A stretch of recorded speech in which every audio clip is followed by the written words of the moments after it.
Keith, can we check that's good. We were checking the volume. We couldn't hear. Go ahead, Mr. Burnside.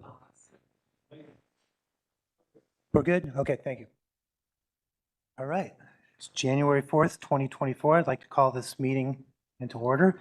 I'm going to start with roll call. Board member Elizabeth Callahan. Here. Board member Nubia Duvall-Wilson. Here. Board member Regina Eckert. Here. Board member Bill Gifford. I know I saw him. Okay. Board member Will Meyer. Here. Board member Shaina Sacket Gable.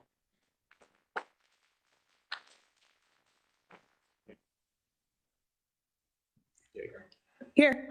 Thank you. Board member Kawi Tellisford. Here. Board member Arun Vadlamani. Here. Board member Caitlin Whitletter. Thank you. Now, can we please stand for the pledge?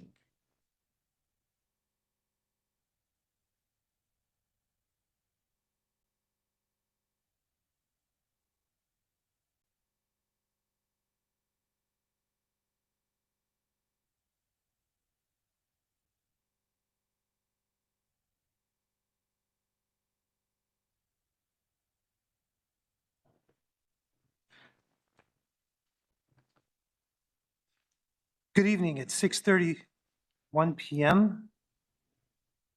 on Thursday, January 4th, 2024. Please note that this meeting is being live streamed as well as recorded for storage and viewing on the district website. The public can participate during the hearing of individuals and delegates by signing the sign-up sheet at the entrance or signing up for audio public speaks through a form available on the district website. Please take notice that adequate notice of this meeting has been provided in the following manner. That written notice was sent from the office of the Secretary of the Board at 2:30 p.m. on January 6, 2023. That said notice was sent via email to Maplewood and South Orange Township clerks and the editors of the News Record, Star Ledger, Tap into Soma, and the Village Green.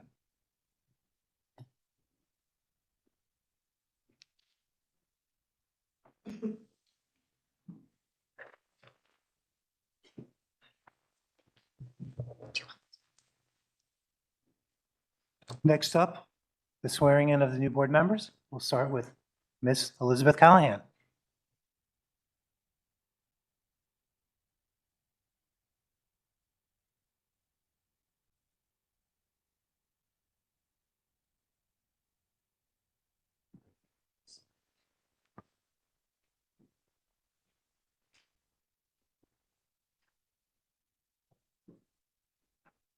I state your name. I, Elizabeth Callahan, Do solemnly swear do solemnly swear that I will support the Constitution of the United States that I will support the Constitution of the United States and the Constitution of the State of New Jersey, and the Constitution of the State of New Jersey, and that I will bear true faith and that I will bear true faith and allegiance and allegiance to the same to the same and to the governments and to the governments established in the United States established in the United States and this state and this state under the authority of the people. under the authority of the people, So help me God. so help me God. I state your name. I, Elizabeth Callahan, Do solemnly swear do solemnly swear that I possess the qualifications that I possess the qualifications prescribed by law prescribed by law for the office of member of a Board of Education. for the office of member of a Board of Education.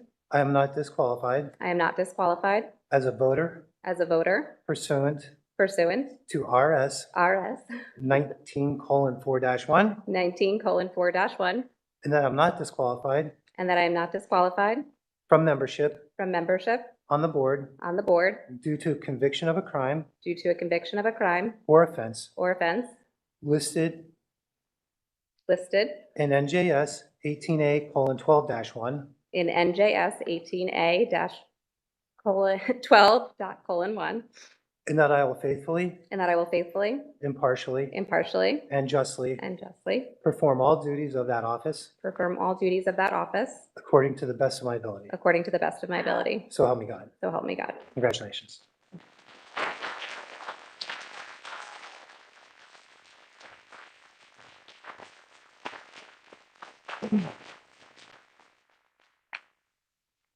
Mr. Will Meyer.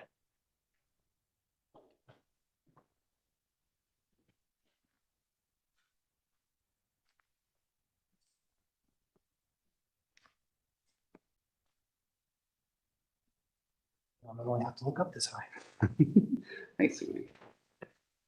I state your name. I, William Milton Meyer IV, Do solemnly swear do solemnly swear that I will support that I will support the Constitution of the United States the Constitution of the United States and the Constitution of the State of New Jersey, and the Constitution of the State of New Jersey, and that I will bear true faith and that I will bear true faith and allegiance and allegiance to the same to the same and to the governments and to the governments established in the United States established in the United States and this state and this state under the authority of the people. under the authority of the people. So help me God. So help me God.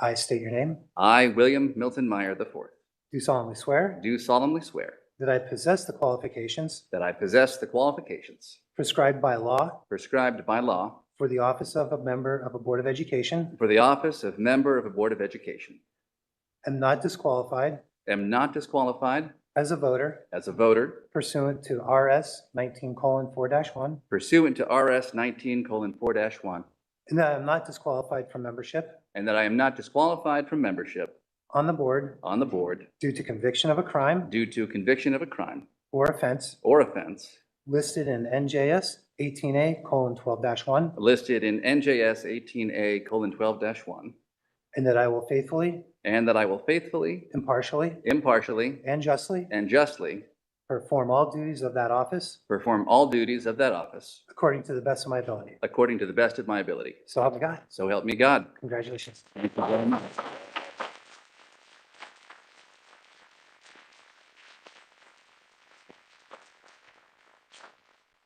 Ms. Shaina Sacket Gable.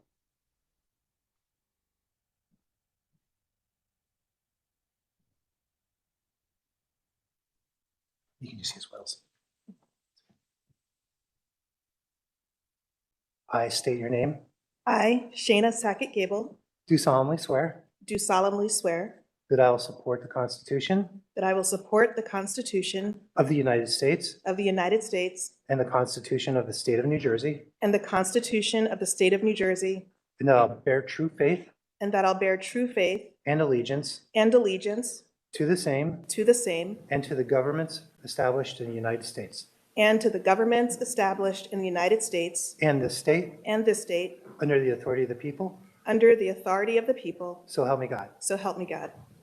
I state your name. I, Shaina Sacket Gable, Do solemnly swear do solemnly swear that I possess the qualifications that I possess the qualifications prescribed by law prescribed by law for the office of member of a Board of Education, for the office of member of a Board of Education, am not disqualified am not disqualified as a voter as a voter pursuant to RS 19:4-1, pursuant to RS 19:4-1, and that I'm not disqualified and that I'm not disqualified from membership on the board from membership on the board due to conviction of a crime due to conviction of a crime or offense or offense listed in NJS 18A:12-1, listed in NJS 18A:12-1, and that I will faithfully, and that I will faithfully, impartially, impartially, and justly and justly perform all duties of that office perform all duties of that office according to the best of my ability. according to the best of my ability. So help me God. So help me God. Congratulations. Thank you.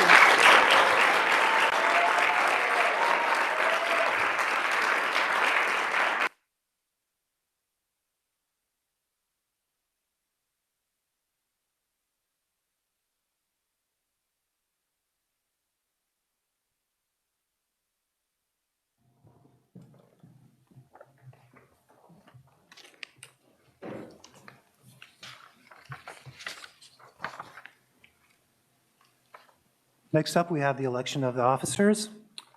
Now we are at the organization portion of the meeting, and this is where we elect our officers. The procedure and rules for the election of the board president are as follows. The first, I will ask for nominations. Nominations do not require seconds. Nominations are not debatable. I will ask again for further nominations. After hearing none, I will declare the nomination process closed. I will call the roll and record the votes in the order they are received. The election does not require a majority, the election does require a majority of the members present. If a majority is not obtained by any of the nominees, a second election shall be conducted between the two candidates receiving the highest number of votes.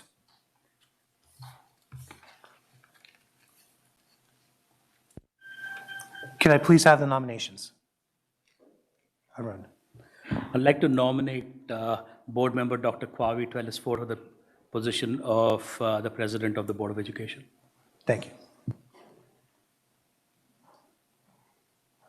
Are there any other nominations? Not seeing any. The nominations are now closed. I will now start the roll call. I'm sorry? Oh, I'm sorry, go ahead. It's not debatable? Yeah. All right. Okay, I'll now start the roll call for Board Member Kali Telesford, who is nominated by Board Member Arun Vadlamani for President. Board Member Callahan? Can they comment? No, it's just a vote. It's just a vote. Yes. Thank you. Board Member Duval Wilson? Yes. Board Member Eckert? Sorry, I just want to confirm, so you can't even just make a comment? It's not a debate, just a comment. Just a yes or no vote. At this point, there's only one person on the ballot. Yes. Board Member Gifford? No. Board Member Meyer? Yes. Board Member Sacket Gable? Yes. Board Member Telesford? Yes. Board Member Vadlamani? Yes. Board Member Whitletter? No. The motion passes. Dr. Telesford, you are now president.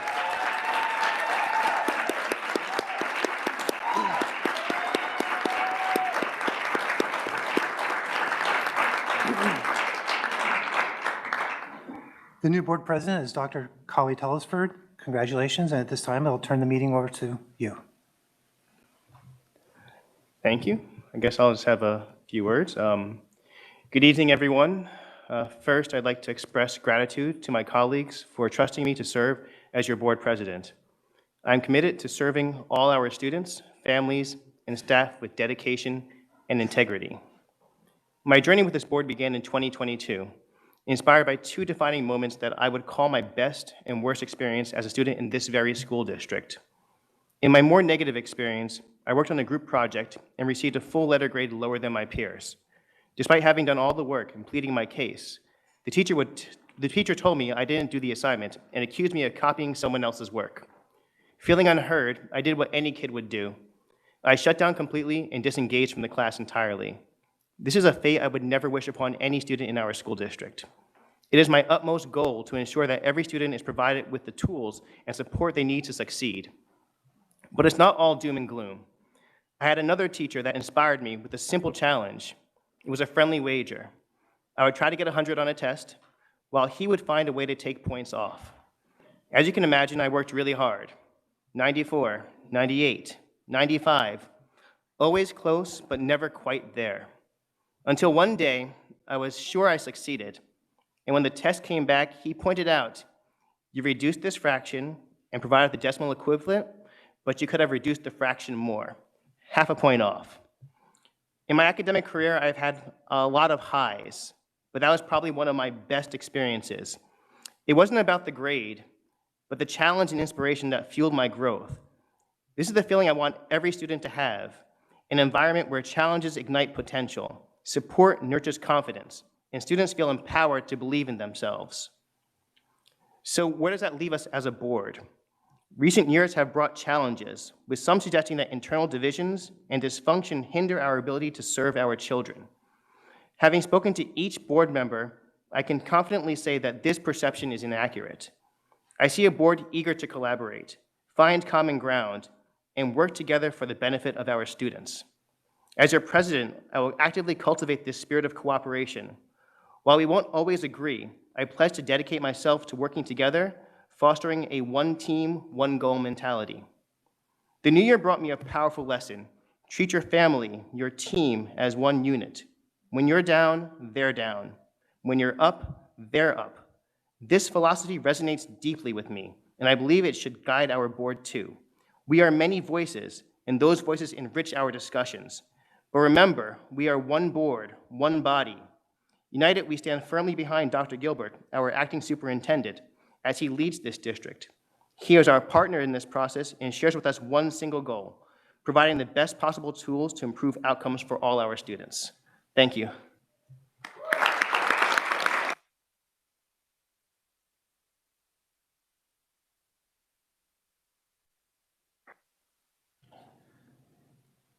At this time, we can take nominations for first vice president. Dr. Telford. I'd like to nominate Board Member Arun Vadlamani for the position of First Vice President. Are there any other nominations? Not seeing any. Nominations are now closed. Roll call for VP number 1, nominated by Board President Telford for Board Member Arun Vadlamani. Board Member Whitletter. No. Board Member Vadlamani. Yes. Board President Telford. Yes. Board Member Sacket Gable. Yes. Board Member Meyer. Yes. Board Member Gifford. No. Board Member Eckert. Yes, yet you have my expectations for board leadership, as we discussed. Board Member Duvall Wilson. Yes. Board Member Callahan. Yes. Motion passes. Thank you.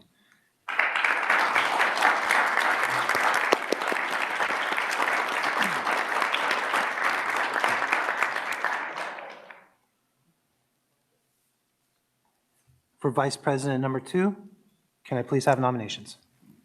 Shaina. I'd like to nominate Board Member Duvall Wilson.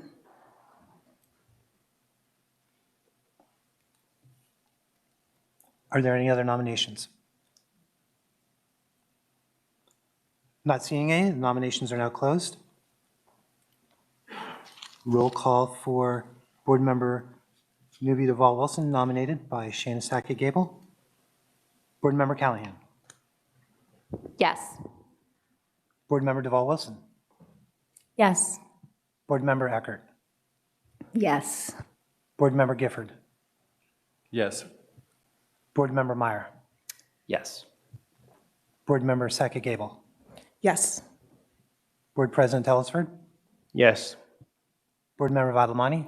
Yes. Board Member Whitletter. Yes. Motion passes. Thank you.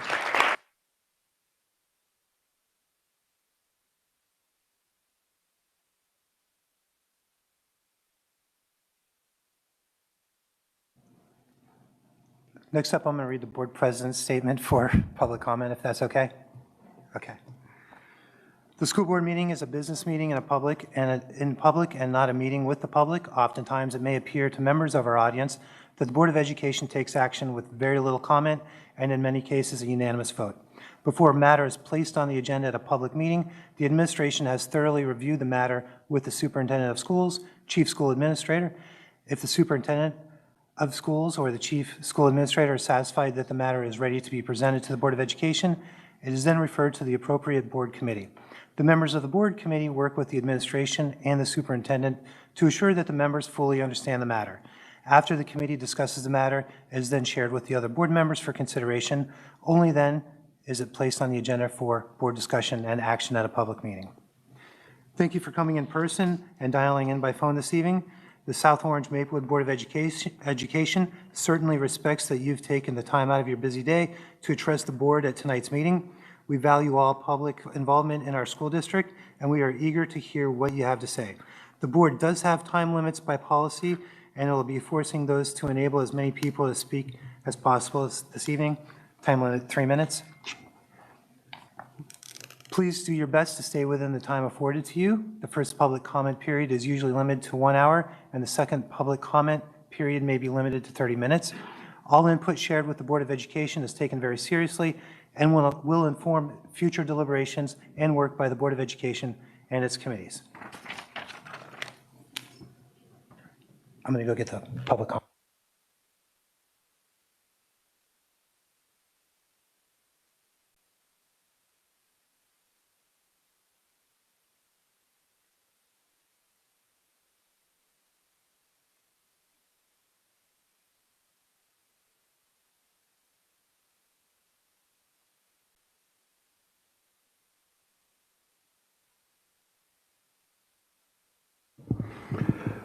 Dr. Telesford, with your permission, I would like to do a statement before we begin public comment. Sure, that's fine. All right, thank you. Good evening, members of the board. Good evening to all of our constituents and our families and those who are watching. First, congratulations, Dr. Telesford, on your election to being our board president, and to our outgoing president, Ms. Caitlin Whitletter. I would just like to say thank you for the support that you have shown me in these few months as the president and as acting superintendent, and I really appreciate the partnership that we were able to build. And Dr. Telesford, I look forward to keeping that partnership going and moving with you and all the members of the board as we continue. I would also like to take this moment to talk to the community about the events that have transpired since we have returned to school. I do realize that for the new year, it was a surprise and a shock for the announcement that I had to make to the students, the staff, and the families in reference to the high school principal when I returned. What I ask for the community, the families, the students to do is to please give us patience as we work through the process of the leave that I had to announce. I do realize there have been rumors and innuendos about what's going on. I just want to remind folks that those have nothing to do with the process, and the process must go on so that we can make sure that whatever decisions happen following that process, they will be done in the best interest of the students, the families, and the staff here in the South Orange and Maplewood School District. And I just wanted to take the time to express that I understand. I know the support and the love that you had for the high school principal, but I just ask for your patience as we work through this process. And finally, as a reminder, I will not be offering comments after public speaks, but we do have a form in the back that if you would like for me to answer questions or things that you have, if you put your name and your email on that sheet, I will be happy to get back with you. And with that, Mr. President, those are my comments. Thank you. We'll do in-person public speaks first. First up is Elizabeth Baker.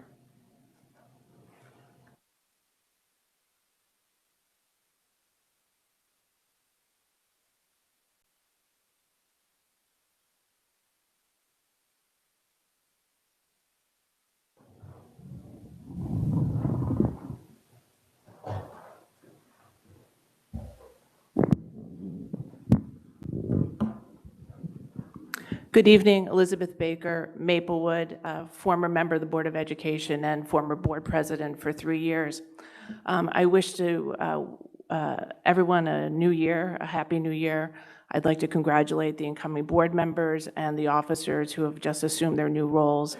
And I appreciate the very difficult circumstances that Dr. Gilbert has agreed to serve under, as well as all of you have taken on this year in your roles. As you embark on this new year, on behalf of our community, on behalf of former board members who have sought to prevent crisis, to stabilize our district, to create a foundation of collaboration, maturity, goodwill, and ethical conduct for the benefit of our students, these are the essential foundations to restore the core educational program and to address the longstanding issues of equity and integration that we have never adequately tackled or faced for decades. I urge you, as you adopt the Code of Ethics tonight, to actually read it, to take it seriously, to follow the law, and to unite around a platform of competence. That is a Big Ten issue. And to be willing to work together in a real way, to be deliberate, to get advice, to not engage in tactics in the media, to not put our students or staff in harm's way. Our students going into COVID had a lot that they needed. They needed an investment in our schools. They needed a reinvestment in our curriculum and instruction. They needed a commitment to equity and inclusion. During COVID, our children suffered more than just about any other students in the state of New Jersey because the adults in our district could not work constructively together to reopen our schools successfully and meet the needs of our students. This past year has been destabilizing, and I have hoped, and many in our community have hoped, that you will rise to the occasion. We expect that of you. You've been elected to do that, and we need you to do that. Our children need you to do that. I'm here. I never expected to be here again in this room, let alone at a public speaks, because the events of the last 10 days have shaken my optimism. So I ask you tonight to actually do what you say you're going to do, to stop the tactics, including the tactics that we just saw here in the reorganization meeting, to actually listen to the professionals, to work together, and to be responsible to our community and to our children so that they can go to school and feel proud of their school and their school community, and trust that the adults that they look up to actually have their interest at heart. Thank you.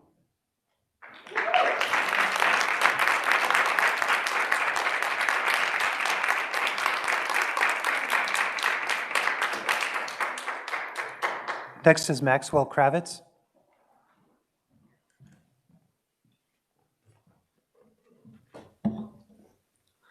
Hello, I'm Max Kravitz, a lifelong Maplewood resident, freshman at Middle Tennessee State University, and a CHS graduate class of 23. I'm here today to share some anecdotes of my experiences in the South Orange Maplewood School District to shed some more light on how this recent announcement regarding Principal Frank Sanchez has been perceived by many residents in South Orange Maplewood. Growing up in the district with a few family members attending Columbia throughout the years, I was unfortunately always overhearing the adults share stories of neglect and mismanagement at CHS and the Board of Education. At Maplewood Middle School, my family and I had awful experience with administration, further cementing that idea. From not providing requested accommodations for my ADHD, which resulted in me severely underperforming in my classes, to not addressing incidents of anti-Semitic rhetoric and violence, I did not have a good time, to say the least. And my family decided to move me out of the district for my freshman and sophomore year. I'd like to add that Maplewood Middle School also had additional administrative turbulence at this time. If I recall correctly, in a 3-year time span, there were about 2 or 3 principals and about 4 vice principals that came and left. Returning to the district, however, my experience was different. Administration was helpful. Issues between students were resolved swiftly, quickly, and effectively. Just this last year, I had an incident where my wallet was stolen. I reached out over email to Mr. Sanchez, and in contrast to my experiences in middle school, action was taken quickly, and within a week, there was a thief identified and action was taken. I, for one, can say Principal Frank Sanchez had a positive impact on my experience at Columbia High School. In addition to him, faculty such as Adrian Williams, Greg Tuttle, Joshua Enyart, and Joseph Lombardo all contributed positively to my school career and my personal identity. All these teachers and faculty I just mentioned are no longer in this district. They left. Our superintendent is no longer in the district, for better or worse. People are frustrated. As a young adult, and now, as of this year, a taxpayer, I understand now the concerns expressed by so many residents in South Orange Maplewood. Where are our tax dollars going? Why aren't we working hard to invest in our teachers and doing the best we can do to discourage them from leaving the district? With all this being said, I'm very confident in our elected officials and look forward to seeing the direction our 3 new board members move the district. I want to acknowledge the fact again that this is a personnel matter. We, the public, do not know the reason for the action taken as of now. The Board of Education is greatly limited to the extent of which it can publicly comment on the situation, and I trust that there is a good reason that action was taken, and I sincerely trust that the right decision will be made. Thank you.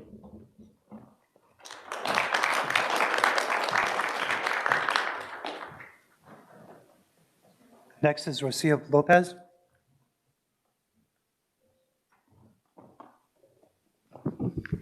Hello, Rosio Lopez, Somaya president, AP Spanish teacher, and Maplewood resident. The first thing I would like to say to everyone is Happy New Year. Obviously, Somaya wanted to congratulate the 3 new board members. Welcome to the family. I mean, Shaina, you were there already, right? So Liz, welcome. Hopefully, you know, I heard you in your speeches. You were a lot about the staff and making the right decisions. So we love that because we know when the staff is happy, the kids are learning, and that's important. Will, you have a lot of experience in special ed, and we do need that experience, I think, in the board. So hopefully you will have some solutions into the issues that we have been having for many years. So welcome. And Shaina, you are a Somaya person. I mean, you were part of us and you are part of the community and you have been always been around PTA. So welcome as well. I know you're gonna bring something new to the table because you were teaching in the buildings. So all of you, congratulations and welcome to the board. For the rest of you, you know, we're here again and we will be here. It's a new year. So I gotta think about this. A new year is new opportunities. And if we look, if anybody likes to look around and look at astrology and things like that, I'm going to tell you that supposedly the planets are all in our favor. So it might be funny for a lot of you, but I have been, even that now I look, I have been looking around and supposedly the planets are aligning in a way that is gonna be better for everyone. So I hope that you board work together so it actually happens for all of us as well. Because Kwawi, you were talking about unity and family, right? And I know the board is gonna be your new family, but we're also gonna be your new family. We're the staff here at South Orange and Maplewood School District, and we're the ones taking care of the kids. So congratulations on your position as president. Congratulations, Arun, as first vice president. And of course, Nubia, congratulations as the second vice president. The last time I forgot to say something, and it's Kaylin, thank you for your year as president. Nobody knows the pressure of a president until you sit in that seat. Everything that happens, you cannot speak about a lot of things, and you have to take all the comments, all the nastiness, and you have to defend things even sometimes when you don't agree with what you're defending, but you have to do it for the team. So thank you again. I wish you all the best, because if you do well and you succeed, we all succeed. So thank you and congratulations again. Thank you.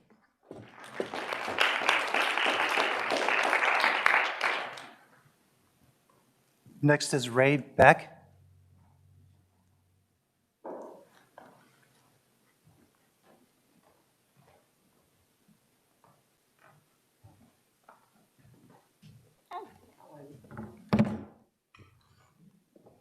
I wanted, as a point of extreme privilege, to say congratulations to you, Kwawi, on your election to board president of the South Orange Maplewood School District Board of Education. This is such an incredible full circle moment for you and for the community. I suspect that you are the very first person, and certainly the youngest in our district's storied history, to start as a student and reach the apex of our district's governance.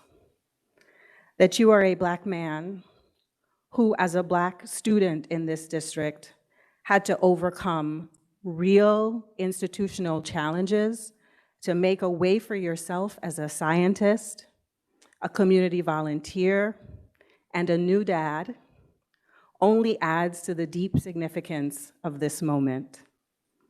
As your Trini Sistren, I could not be prouder.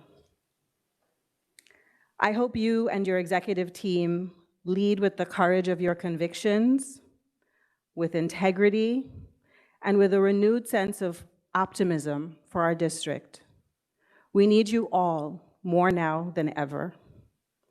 Thank you for your willingness to serve, and I look forward to a return to productivity, stability, and a principled agenda in service of our students and our community. Thank you.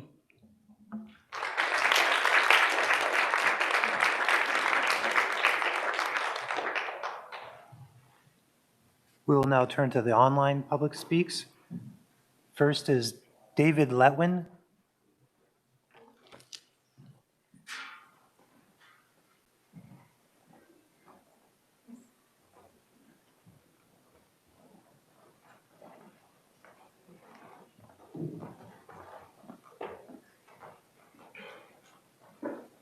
Can you hear me? Yes, thank you. Thank you.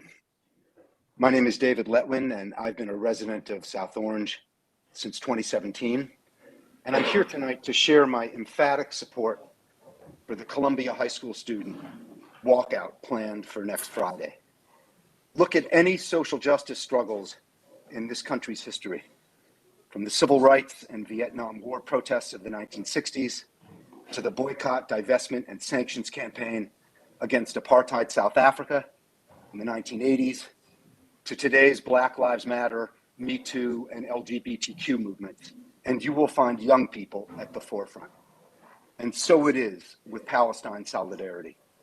I'm so proud of these students taking the stand for justice, despite their fears for their safety and security in the face of a vicious campaign by local Zionist adults to smear opposition to 75 plus years of systemic Israeli racism, ethnic cleansing, dehumanization, and genocide as anti-Semitic.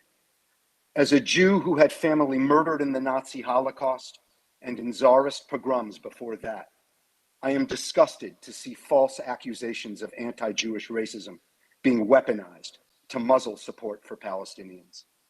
These students are doing exactly what we all should be doing in this moment, as Israel, with US support, is committing genocide before the world's eyes. They are letting the world know they will not be silent and they will not be silenced. They are educating themselves and educating our community about what it means to think critically, to speak truth to power, and above all, to empathize and show solidarity with the oppressed. Thank you in advance, Columbia High School students, for your courage and for leading by example. Thank you.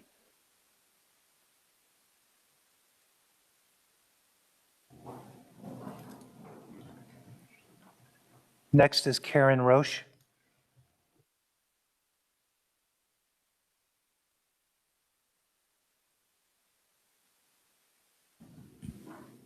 That community member is not online.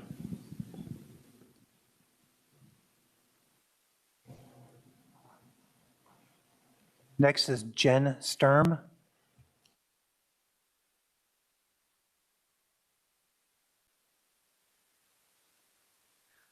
Hi, my name is Jen Sturm. I am also here to speak in support of the Columbia High School students who are planning a walkout next Friday. Our students are learning firsthand, experiential learning, what it is like to deal with extremists and zealots, people who stand for genocide unexamined and will harass and threaten and bully and dox these students with zero repercussions and with the implicit support of our school district, who has spoken out not one bit about this, save for educators willing to risk their safety to take a stand.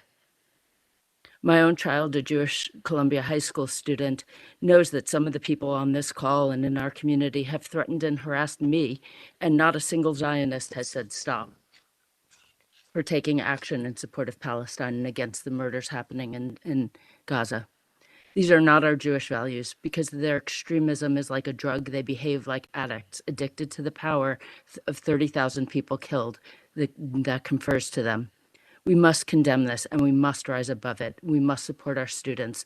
We must show up, let our students take a stand. We must support free speech. We must support protest. Who are we if not people who embrace students taking a moral stand?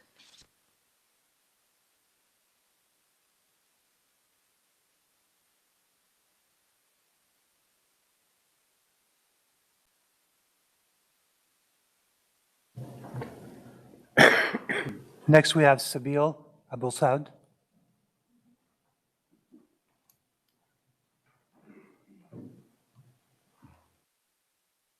Hello? Do you hear me? Yes, we can hear you. Okay, hi. My name is Shel Abul. I'm a Maplewood resident. I'm also speaking on behalf of the students at the high school who are planning their walkout, and I am just generally supporting their activism at the high school. I've read a lot of comments online and a lot of statements that students are making up ideas. Students are not making up ideas about Israel committing genocide and ethnic cleansing. These are facts that Israeli officials at the highest levels, including the Prime Minister, are proudly announcing. And every human rights organization, including the United Nations, recognize that as a fact. Just this week, South Africa, a nation who recently overcame apartheid and thus has authority on the issue, has filed a suit for Israel's genocide with the ICJ. These are not ideas or rumors that students are spreading. These are students who are educated and informed, talking about current events. We should be supporting that. What is happening to Palestinians in Gaza right now are facts. They're indisputable, documented facts. What has happened to Palestinians since 1948 are also facts. They're indisputable, documented facts. It might be hard or uncomfortable for some people to have to face those facts. I understand that. But because those people live in an alternate universe, in a bubble of denial, it doesn't mean we all go live there too. Palestinians are confirming their history and having a voice in this narrative for the first time. You're not used to hearing the uncensored version of this story, but is this school district looking to comply with censorship and falsifying facts and history in its education? Do you realize in this diverse community here in Soma, many of us are from countries directly affected by these events? We come from countries like Palestine, Egypt, Lebanon, Syria, all of whom have been and are currently being bombed by Israel right now. You can't have diversity and then also deny that it exists. Are we also going to deny that slavery existed because it makes some white people uncomfortable? Should we call up Florida and find out what pages we should tear out of our textbooks? Maybe we should deny the Holocaust happened because it might make some of our German residents feel uncomfortable here. This is a witch hunt. Students and adults who are speaking up for Palestine have been exposed to ongoing harassment, doxing, and violent threats every day now. We just had an imam shot and killed in our community yesterday. Are you not seeing that failure to educate our nation about the Arab and Muslim world is why the United States is the only nation in the world standing alone in support of genocide? Thank you.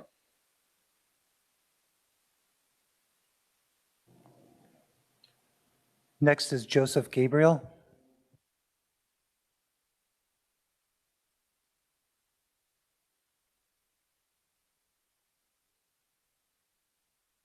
Hi, can you hear me? Yes, thank you. Excellent, thank you. Hi, I'm Joseph Gabriel, South Orange parent with 2 children in the district. First, I wanted to congratulate all the new board members, as well as the returning ones. Your job is not easy, I recognize. You hear a lot of conflicting voices that you have to reconcile somehow. And so I'm speaking to you tonight in that vein, to urge you to please allow the walkout for Palestine event that's planned for Columbia High School next week. Listening to some of the rhetoric that's circulating around Soma and our community prompts me to urge you to please not be dissuaded by unfounded claims that this walkout would, just by its very nature, be anti-Semitic or hateful or representative of violent speech. These mischaracterizations are disingenuous and only work to further divide our community and silence families like mine that are already feeling unseen, isolated, and prejudiced against. Similar efforts were stifled in West Orange at both their high school and town hall, and the rhetoric that canceled those events is now focused on Soma, hoping for the same result, shutting down any position other than unquestioned support for the indiscriminate killing of people in Gaza. Preventing the walkout by citing safety concerns, as was done in West Orange, would send the message that support for Palestinian people and peace can be thwarted by mere insinuation. The obvious truth is that threats on this event and misguided characterizations about its meaning only come from those that oppose its message of peace, and the district should not give in to such cynical, divisive tactics. The students organizing the walkout should be applauded for standing up for humanity, not silenced because of who they're standing up for. This event would not be a threat to be mitigated, but rather a step toward a discussion, a recognition of differing viewpoints, and sadly, a needed reminder that Arab lives matter. You acted immediately and unequivocally when anti-Semitic graffiti sought to perpetuate fear amongst our Jewish neighbors, and I applauded you for that. I now ask you to act with equal conviction to empower our children, not the people who seek to silence their voices and perpetuate fear in our Arab community. In the letter in response to that graffiti, Dr. Gilbert and Ms. Whitleader rejected any action that incites violence, threatens safety, harasses, intimidates, or bullies anyone, end quote. Efforts to stop this walkout are an example of such actions. Dr. Gilbert and Ms. Whitleader further stated that we are a district that celebrates diversity. Let us appreciate one another and work to understand each other's feelings and perspectives. A walkout would affirm these beliefs and this diversity, and indeed, it would make room for the hard work that this community needs to do. Thank you.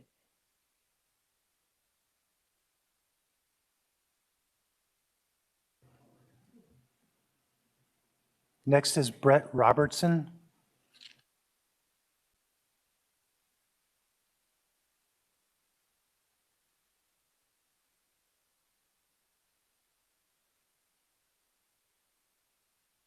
Hello, can you hear me? Yes, thank you.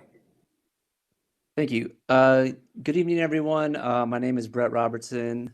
I'm a resident of South Orange and a parent of 3 students in the district.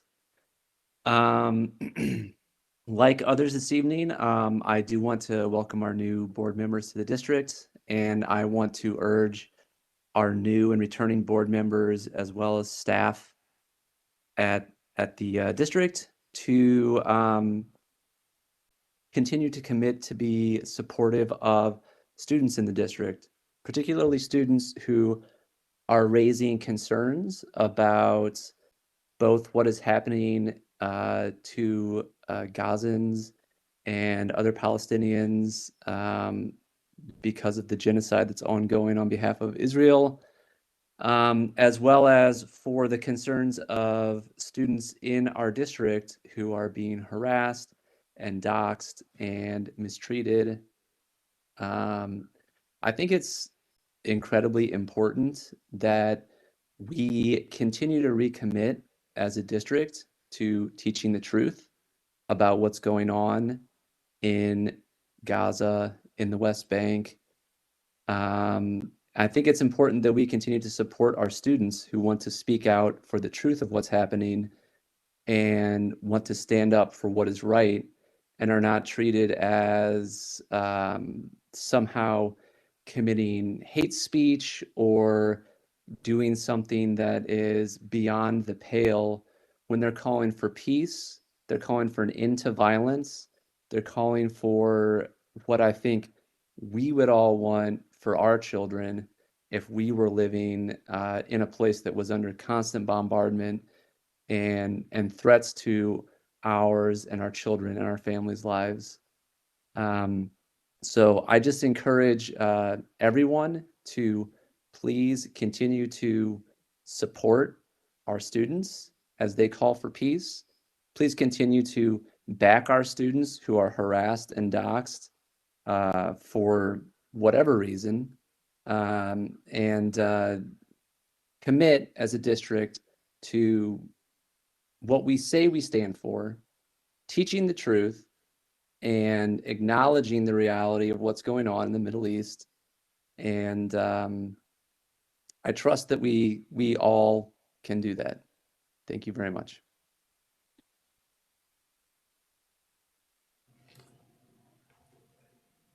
Next is Fara Chle.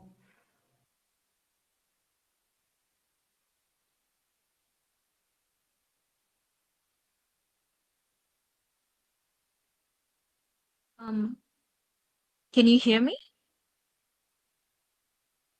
Yes, Hello? we can hear you. Okay, great. Good evening, everybody. My name is Fara Chle. I'm from Maplewood, and I have a kid in the school district, and hopefully we'll have another one soon. I want to begin by congratulating Mr. Kavi Telesford for your appointment as the new board president. Your story is truly inspiring, and I hope that you will fulfill the promise that you have made today to our students and to the parents and to everybody. I also want to thank all the other board members for your commitment to the students of our community. When I stand against atrocities of Russia, I'm not called anti-Russian. When I stand against the atrocities of China, I'm not called anti-Chinese. When I speak against white supremacy, I'm not called anti-white. But when I dare whisper against the barbaric actions of Israel, it's interesting that we are immediately labeled as anti-Semite, self-hating Jew, or Holocaust deniers by these running out of excuses anti-human Zionists. I will pause for a few seconds for you guys to reflect on this narrative and propaganda of words that they unleash. The kids are the future of our community and this country. We are witnessing acts of terrorism and genocide by the Zionists. They have been witnessing the lack of spine and hypocrisy from the people in leadership positions who are just watching and supporting the Zionist agenda. So I ask you today, how is walking out to support the innocent kids' heads and limbs found underneath the rubble a sign of hate? How is walking out to protest against open calls of wiping out Gaza and forcing them to flee their homeland by racist Zionist ministers sign of hate? How is walking out to end the blockade of food, water, medicines to starving Palestinians sign of hate? I ask you today, how is walking out of that bombing of refugee camps, hospitals, a sign of hate, as it is suggested by the parents group online? I can go on and on. Humble request, please do not take the right of freedom to speech away from these kids. You guys are teachers and guidance to our young kids. It's high time to exercise what we've been teaching our kids, to always speak the truth and the oppressed and stand against hatred and have courage to speak. Don't let bullies win. It's time to kick them because they always play victim. Free Palestine, let our kids walk out. Thank you.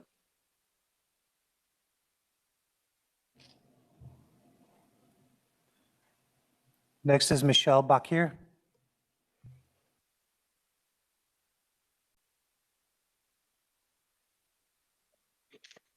Good evening, everyone. My name is Michelle Bashir. I'm a resident of South Orange. I moved here in 2021, a parent of 2 kids in the district as well. Thank you all for the meeting tonight, and congratulations for the new board members and board appointments. I'm also here to speak in support of students who are planning a walkout for Palestine at Columbia High School. And I urge this board to support them and not stand against our students in the face of the ongoing doxing and the threats that are being made against them. As a board, and as a lot of us have mentioned already, you will be faced with claims that this walkout will be anti-Semitic, hateful, or representative of violent speech.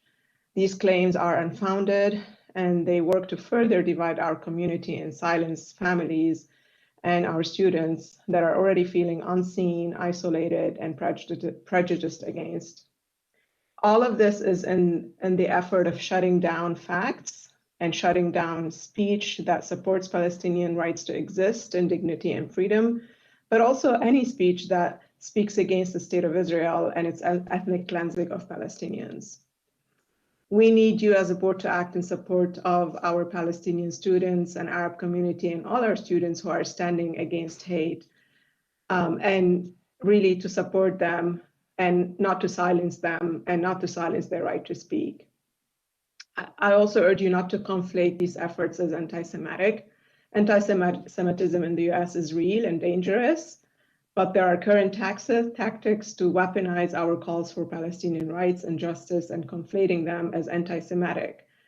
Those are dangerous claims, and they're dangerous for our safety and the safety of our students and our children, but also the safety of people of Palestinian, Arab, and also Jewish backgrounds. Being critical of the state of Israel is not anti-Semitic. Our children must be allowed to speak for humanity. We must be allowed to speak safely without risking lives and without risking their freedom of speech. We expect the Board of Education to protect our children and to protect their freedom of speech and to empower students speaking for humanity and against the genocide happening in Gaza. We urge you not to empower people who seek to silence the voices and perpetuate fear in our community. Thank you again.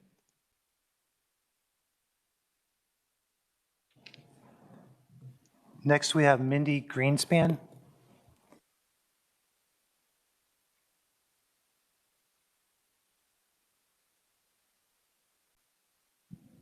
That community member is not online.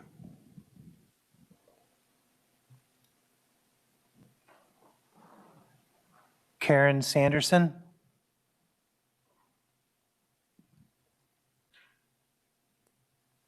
Hello, can you hear me? Yes, thank you. Hi, I've been living in Maplewood in South Orange for about 30 years. Both of my kids have gone through the school system. And one of the reasons we moved here was because it seemed like an open and welcoming community for people of all kinds and races and classes. We talk about wanting an education for our children, and our kids learned about the Holocaust. They learned about Native American massacre. They've learned about and marched for on Martin Luther King Jr. Day. So we provided them a very forward-thinking curriculum and education. What is really upsetting is this whole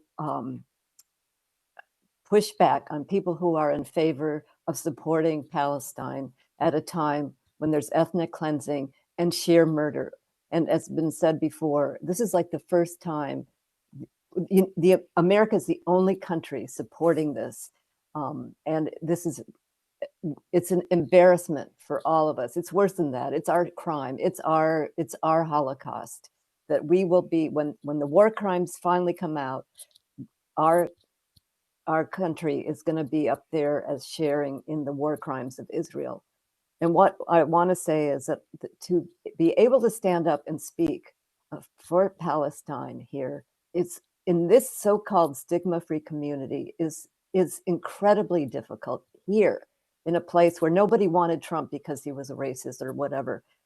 I'm telling you, the Trumpsters that I've met have not been as nasty or as cruel as the Zionists when we go out and try to have a vigil for children that have been slain.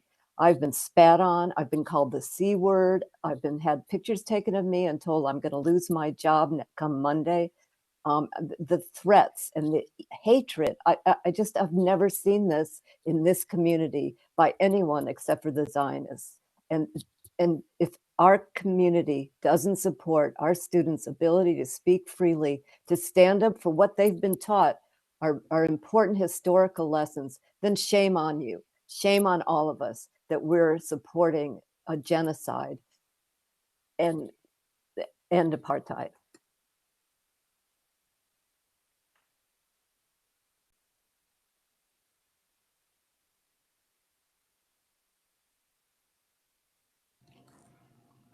We have one more in-person public speaks. There's a late addition. Scarlet Strogov.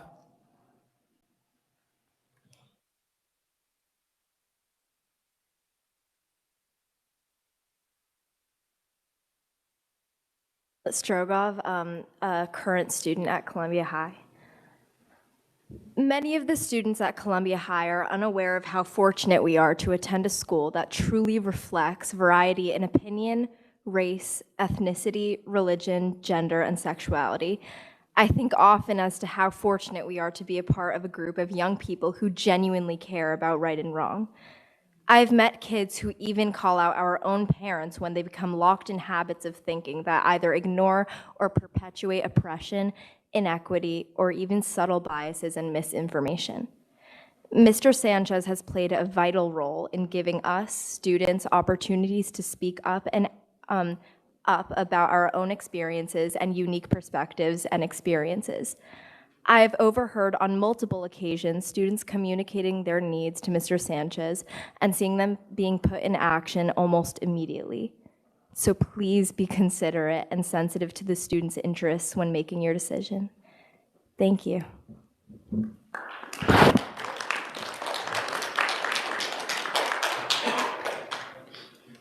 That concludes this evening's public speaks for the first part of the meeting. Now we're at the action portion of the meeting. Board members, this evening I have resolution 4560 for your consideration. Are there any requests to sever? I know, I'm kidding. Just point of order, do we have? I was just kidding. There's Okay. nothing to sever. We're in discussion. You told me to spice it up. I did. I did. Are we getting a copy of that?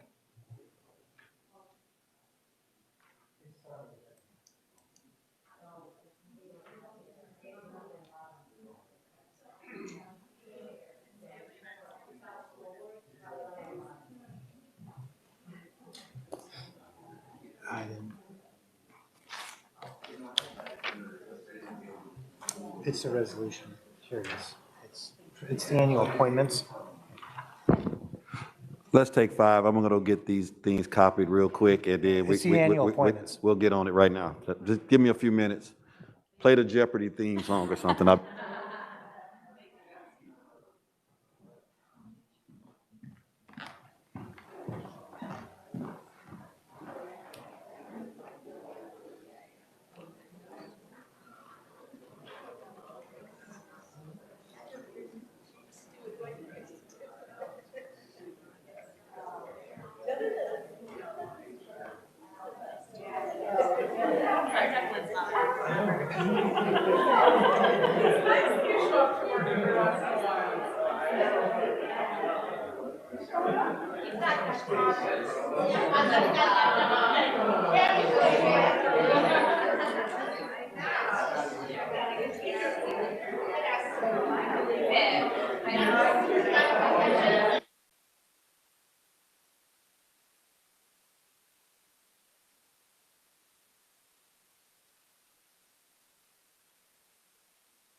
Board has been.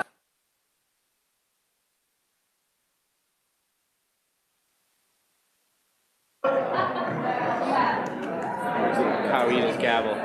Yes. Thank you. We're ready. We're ready. Thank you. Okay. Okay.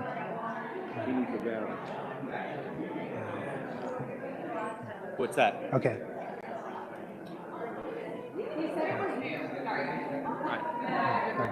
Okay. So I think that a motion should be made. I was just getting ready to do that. Just start talking. Okay. Can we just call the meeting to order? Apologize, I know everyone's excited, but can we call the meeting room to order? Yes. Can I please get a motion to move 4560? A second, I mean. Second. Thank you. We're now in discussion. I'll just say that I'm happy that Tap Into Soma is included on here. I know it's something that we had discussed before, and they're such an important local news outlet. So, and thank you, Fred, for all that you do for us when it comes to media and news. So, yeah, just wanted to say that. Thank you.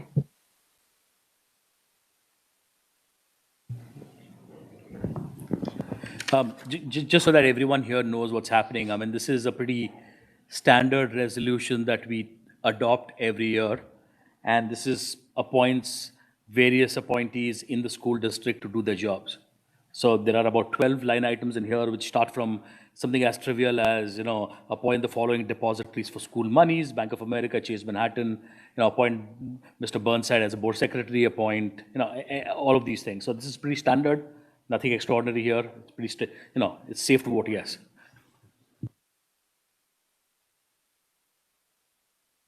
If there are no other comments, I'll go ahead and take roll call. Discussion's closed. Board Member Whitletter? Yes. Board Member Vadlamani? Yes. Board Member Telesford? Yes. Board Member Sacket Gable? Yes. Board Member Meyer? Yes. Board Member Gifford? Yes. Board Member Eckert? Yes.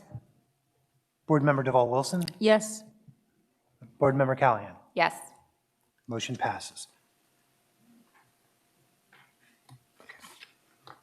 Also, for your consideration, I have two hand carries, 4561, 4562, and I will pass those around now. Thank you.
Board members, for your consideration, Resolution 4561.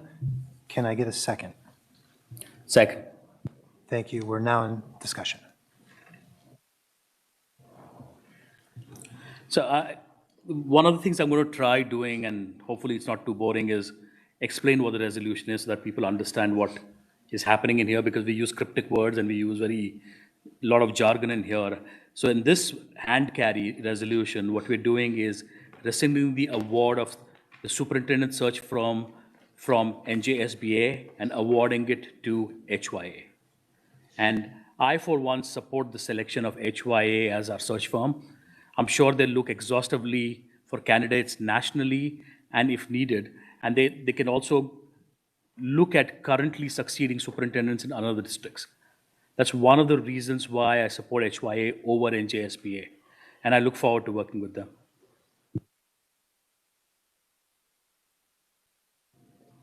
Board Member I just Gifford. wanted to ask Patrick what sorry.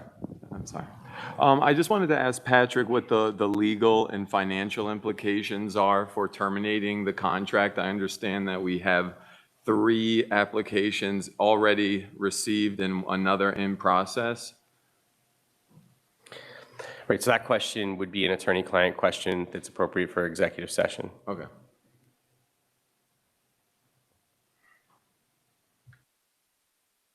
Board Member Deval Wilson. Yeah,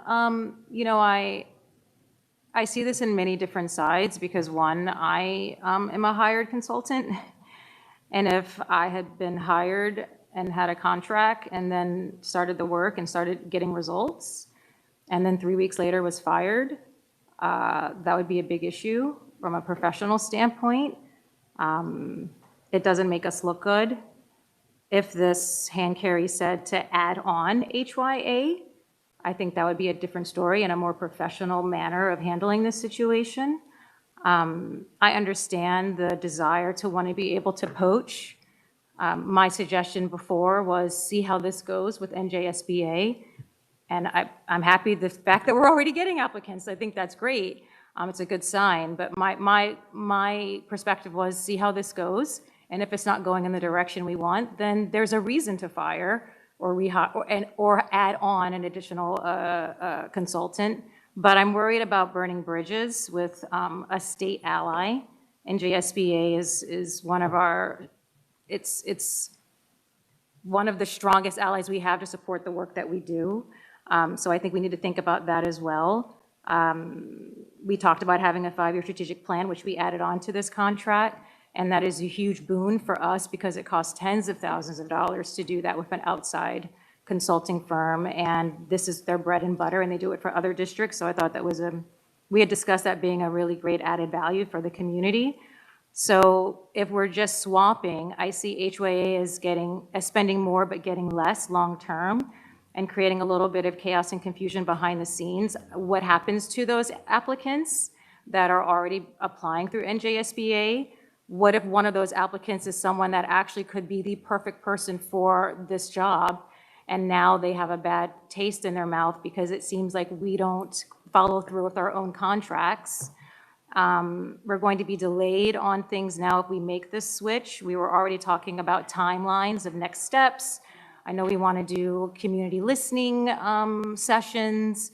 And so I just feel like changing gears like this is unprofessional, and it makes us look like we don't honor the agreements that we've made versus adding something on if you choose to do that versus taking something away that we already agreed on legally.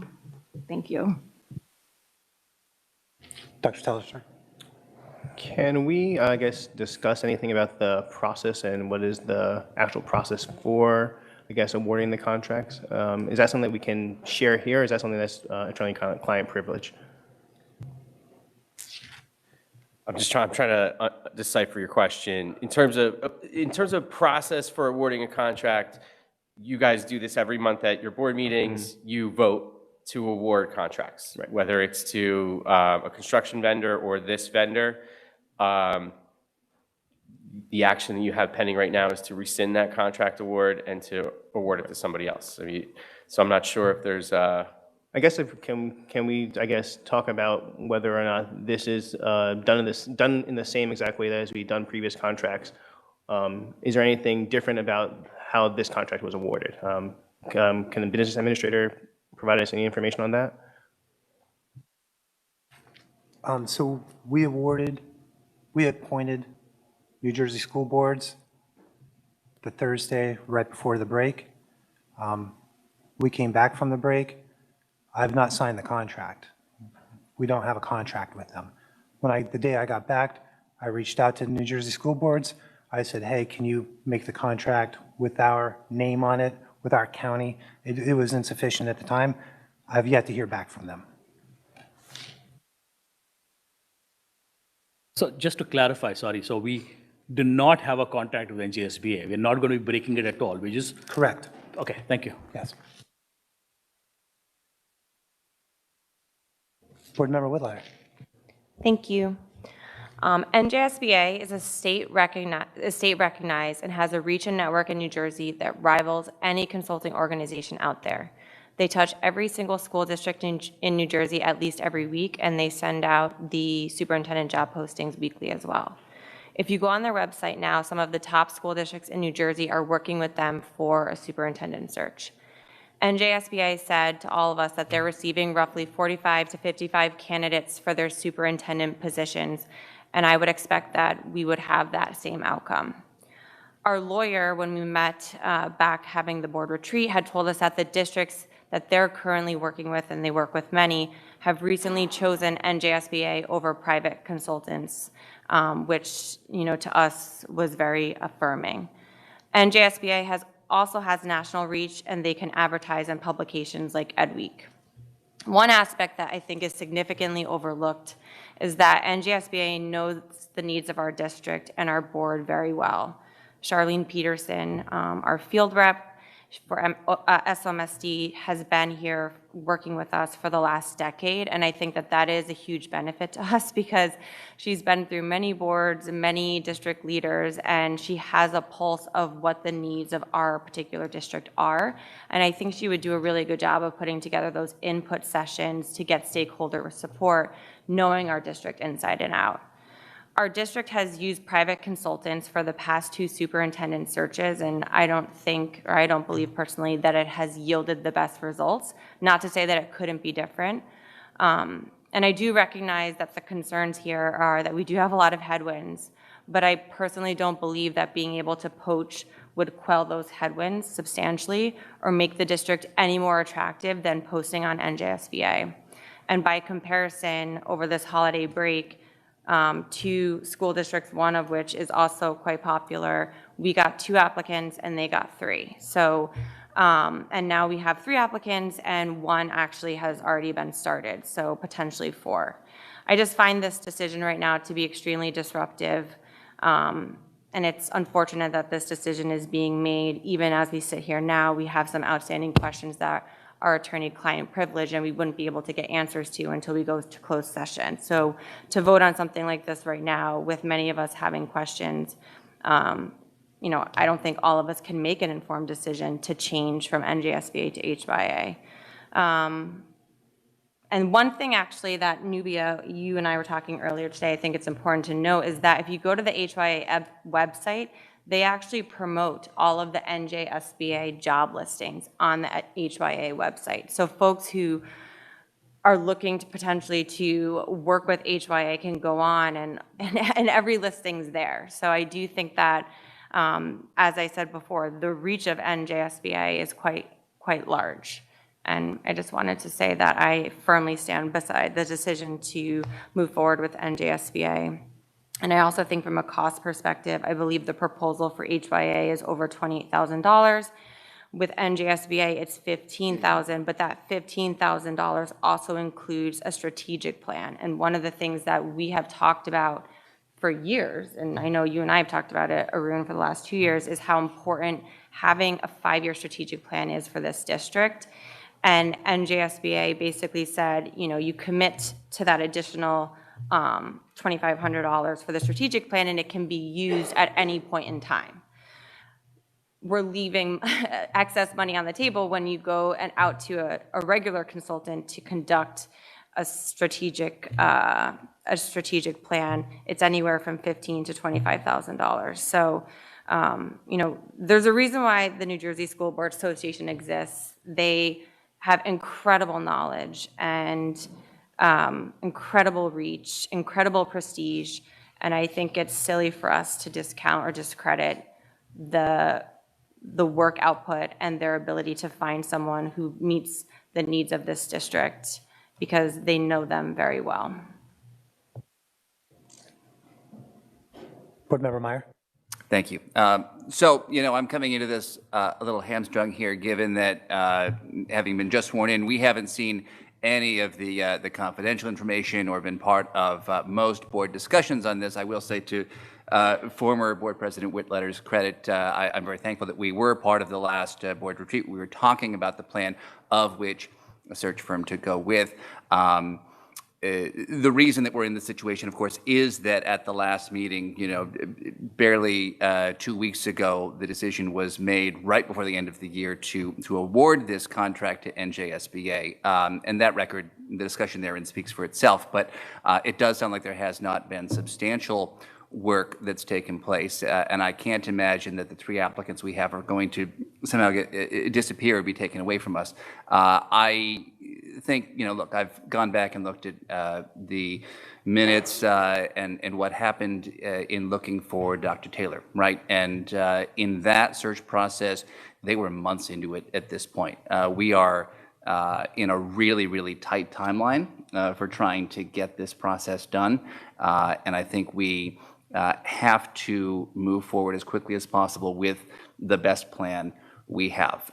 You know, the 2 major differences between NJSBA and HYA that I see from the public information is, number one, that NJSBA, because of their relationship with all of the New Jersey school districts, they can't approach existing superintendents and ask them to consider applying, quote unquote, poaching. And I think we don't have the time to waste to see what we get and then decide to bring in someone else who has the ability to directly approach, as HYA does. Also, to the degree that the right candidate for us is not in the state of New Jersey but somewhere else, I think it's valuable to have a firm that has a lot more ties in active recruiting and knowledge of districts outside the state, not simply being able to advertise in Ed Week, for example. I think for those two reasons, it makes a lot of sense for a fairly minimal additional cost to go with HYA. And while it is really unfortunate that we are having to wind this back publicly, I do think that it is in our district's best interest to have our best opportunity to find the right superintendent, which we really need to do quickly. Board Member Eckert. Thank you. I just want to echo Nubia's and Caitlin's sentiments. Quite frankly, I pretty much agree with all their points, so I'm not going to go through and repeat them all. I just am extremely disappointed that this was one of the first actions taken by this new board. While I understand technically there's not a contract, you know, as somebody who has a business background, like technicalities is not the way that I do business. The one thing I do want to really stress is, you know, we all talk about not just this past year, not just the past 3 years, but going back years prior, how unique our district is, right? And it's something that we all really pride ourselves on. The fact that NJSBA actually knows the unique needs of our district through knowledge gained through years of experience working with our district. You know, as somebody who has spent a few years in HR, I built out recruiting processes. To me, this holds really tremendous value that I believe we are overlooking. You know, I think Caitlin mentioned Charlene has been our field rep for the past 10 years. And I know that any search firm that we engage with is going to take the time to understand our needs. But by working with NJSBA, with somebody who has actually literally been in the weeds with us for over a decade or so, I think that could help to eliminate, you know, give us some time back in a sense. And, you know, I guess, secondly, this is just not the way I believe that we should treat our partnership with NJSBA. So to the current board, previous board members, I don't know how many of you have actually utilized NJSBA or Charlene as a resource, but speaking from personal experience, she has been absolutely tremendous. Like, I can't even tell you how many times I've called her. I don't know at what time of day they are. She's always returning my call, always returning my email. She's really helped me navigate. So regardless of what I'm sure this outcome will be, I highly encourage, especially the new board members, to actually utilize Charlene and NJSBA as a resource. And unfortunately, it may be too late to actually recognize what they can actually do for us as an ally. But that's the one thing I'm gonna leave you with. And I'm not gonna, only 2 times, right? Can only talk 2 times on one topic. So I just wanted to quickly add that HYA is based in Illinois, Schaumburg, Illinois. Never been there before. I'm sure it's a lovely place. But I do think that it's of added value to have a consulting or a search firm that is based here. Charlene, she's at every Essex County meeting. Whenever I go to any of those, virtual, but whenever I go to the Essex County meetings for the Board of Ed, she's there. She was at the event that Bill and Regina and I went to in December of last year when it was for new board members coming on for the county. So she's physically in our area. She's physically in the state. She knows everything, good, bad, the great, the ugly about us. And whereas maybe HYA can say that they are very aware of our community, they're not based here. And I think that makes a really huge difference. So just something to also think about when we vote on this. Thank you. Board Member Callahan. Thank you. So I just want to say briefly too, I think to Will's point, we only have, right, what's been made available public in terms of coming to the table tonight to be able to make a decision. In rewatching the previous board meeting where this decision was made, I do think being present all together now as a board, it does still feel regrettable that we made that decision before kind of coming together as a new board to make this decision and now having to weigh the options with having had limited information arriving here today to do.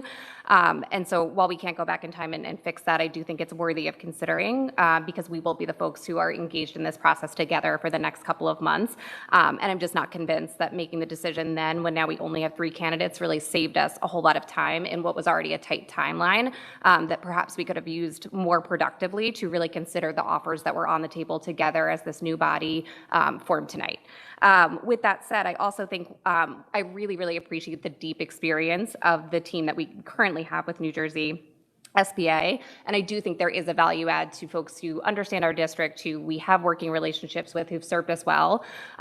I will say, similarly, as someone who does consulting work for a variety of districts, sometimes there is something nice about having someone objective who isn't intimately aware of all of the ins and outs, who can provide perhaps a more objective view, sees things perhaps in a different way that we hadn't considered because we are in the thick of it, because this is our lived experience, because we are kind of in the weeds, so to speak. And so from that perspective, I think both that objectivity can be helpful in searches, in kind of unearthing areas that maybe are blind spots for us, and really kind of more deeply considering areas that perhaps, like I said, we just aren't as attuned to because our focus is somewhere else. So I do think there is a benefit perhaps in having that differing perspective as well. So that's just something I wanted to kind of surface for consideration too while we're kind of thinking this through. Thank you. President Elsford.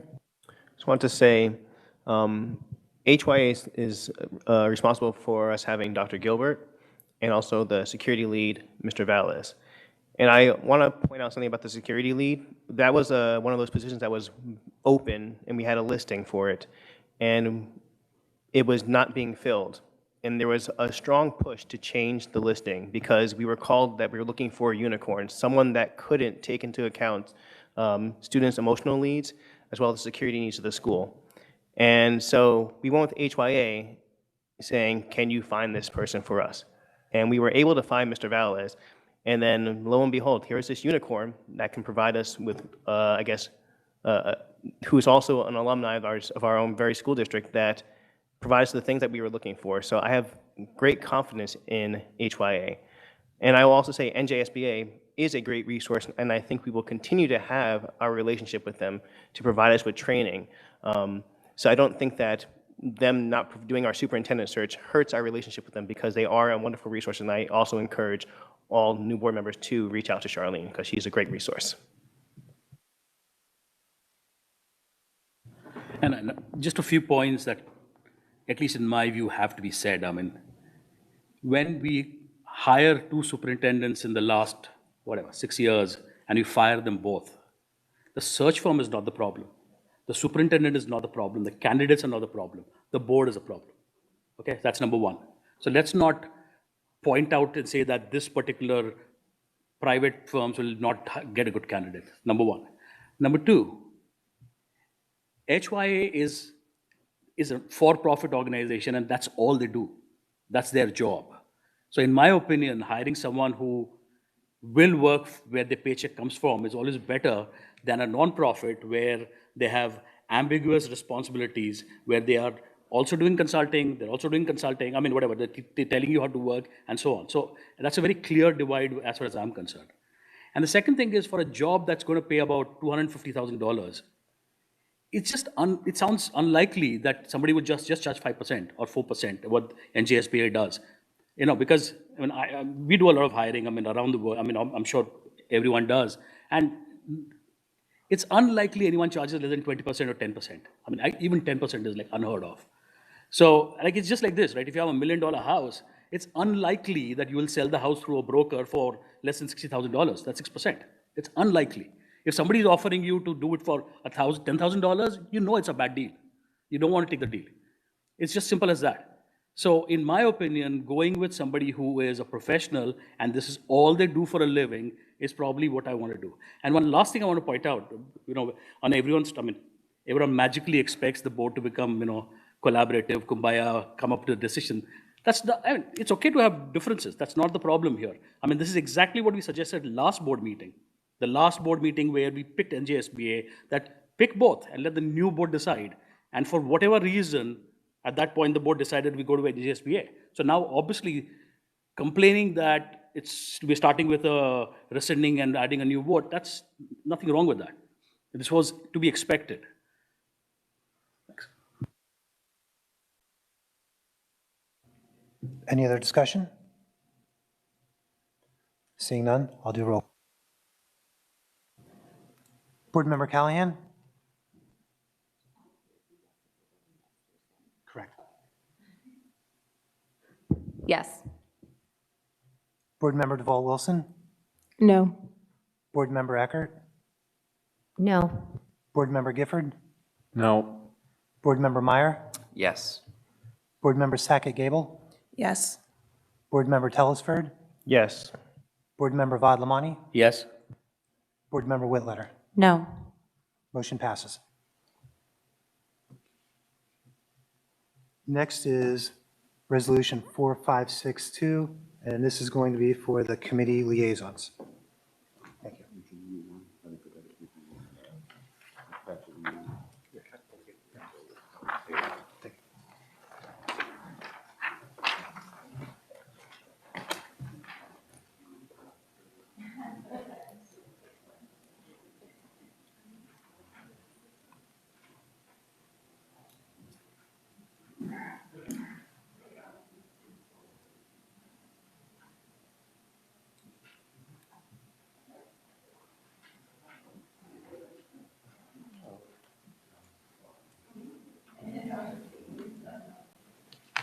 After they vote, approve.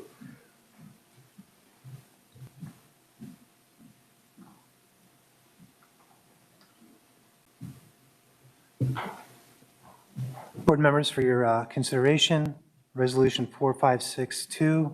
Do I have a second? Second. Thank you. We are now in discussion. Board Member Vadlamani. So unlike the previous resolution, this one, we've gone out of the way to make sure that we collaborate and talk to people. This proposal was, normally board committee chair appointments and committee appointments is a prerogative of the president. The president can pick any member to be on any board. Now, of course, they can refuse. But this one, over the last few days, we've talked to everybody on the board. And sure, maybe not everyone got the best thing they wanted, but most people have gotten, actually, I would say all have gotten their number one choice. And the other thing that I also want to point out is that we want to work very closely with everyone on the board. There are some people who already have existing expertise. For example, I'll point out to Board Member Eckert. She's done a fantastic job last year working on the personnel committee, and she has a very good relationship with the HR department, and it's foolish to throw that away. So when people look at this new committee assignment, I want them to see that we've spent time and effort in ensuring that everyone is in the right place, and and thought has gone into it.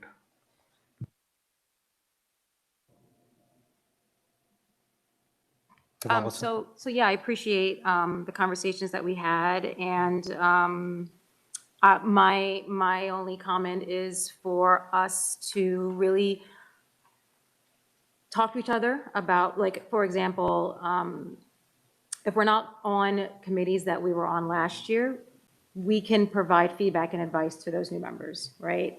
And we all will have different things that we were passionate about or different facts that we remember, like from an FFT perspective, things that I might think of to share with the new FFT committee might be different than what Arun would be sharing from a context or historical background. And I think that was one of the things that was missing last year, was there wasn't enough people being like, hey, you know what, you're on personnel now and I was on it last year. Let me tell you a little bit we need to have as many conversations as possible across all of the committees when it comes to like what I call startup mode, you know, when you're like starting a new project or new venture. And so, so open invitation, you know, from me to all of you, and the same for like, I wasn't on personnel before.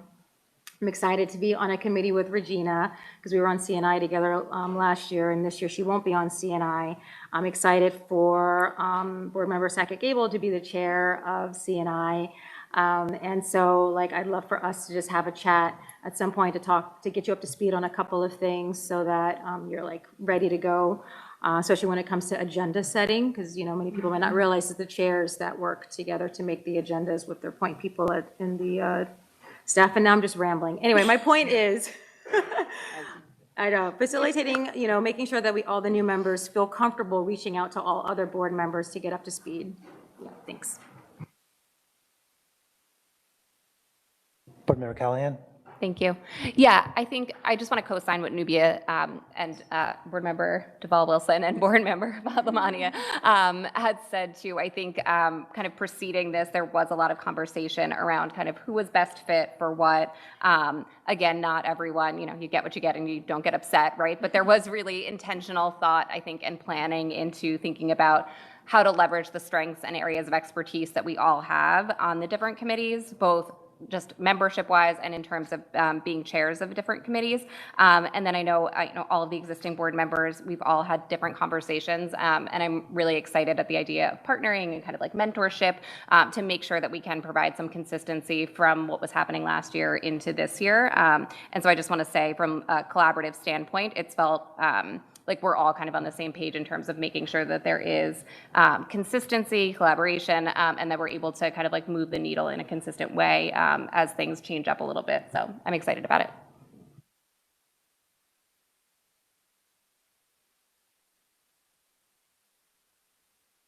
Any other discussion? Seeing none, I'll move to roll call. Resolution 4562, Board Member Whitletter? Yes. Board Member Vadlamani? Yes. Board President Telesford? Yes. Board Member Sacket Gable? Yes. Board Member Meyer? Yes. Board Member Gifford? Yes. Board Member Eckert? Yes. Board Member Deval Wilson? Yes. Board Member Callahan? Yes. Motion passes. Thank you. Next up, we have our second public speaks. I apologize, I didn't realize all of the sign-up sheets that had been given to me, so I did put them back there with a pen if anybody else wants to make a second public comment. We do have 3 more online, and I'll do them first, and I'll give the opportunity to the public to sign up if you wish. First up is Karen Sanderson.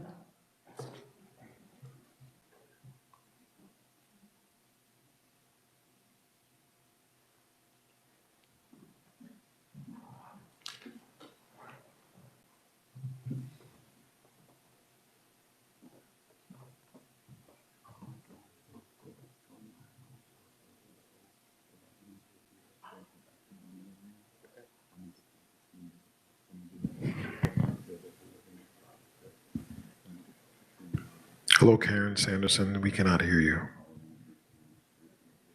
Oh, hello, hello. Hello. I already spoke. Can I have time later? I'm not really prepared right this minute. This is the second public speaks. Can I come back and can you call on me last? President Telesford, is that okay? Sure. Okay. It's 3 people, so it'll be in 5 minutes, I guess. Michael Wexler.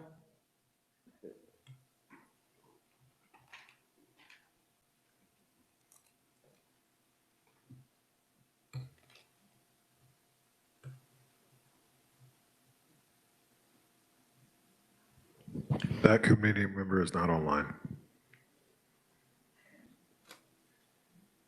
Adam Shapiro.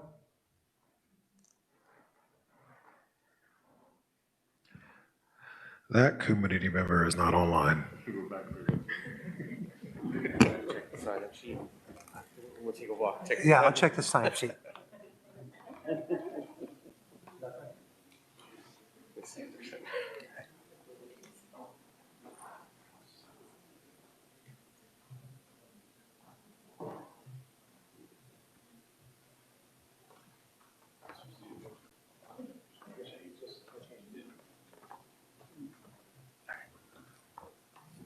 Okay, there are no more in-public speaks, so we're back to Karen Sanderson.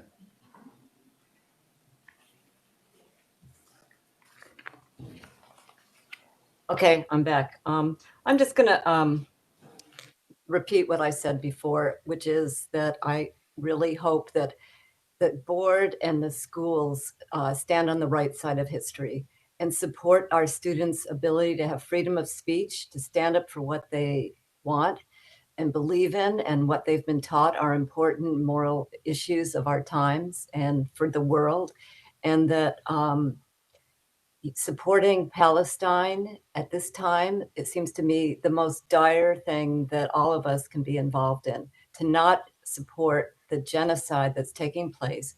And it's like asking, what would you be doing if, even in South Africa, the people there have said the apartheid in Palestine is worse than it was in South Africa.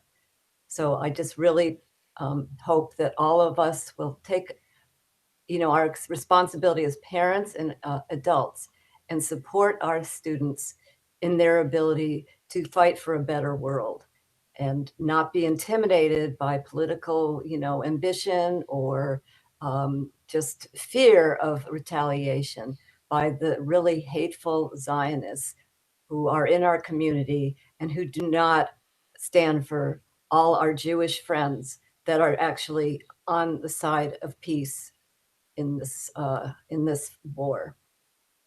And that's it.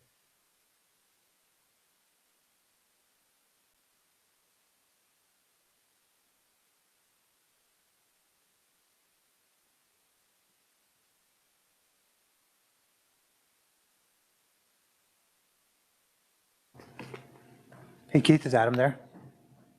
Thank you.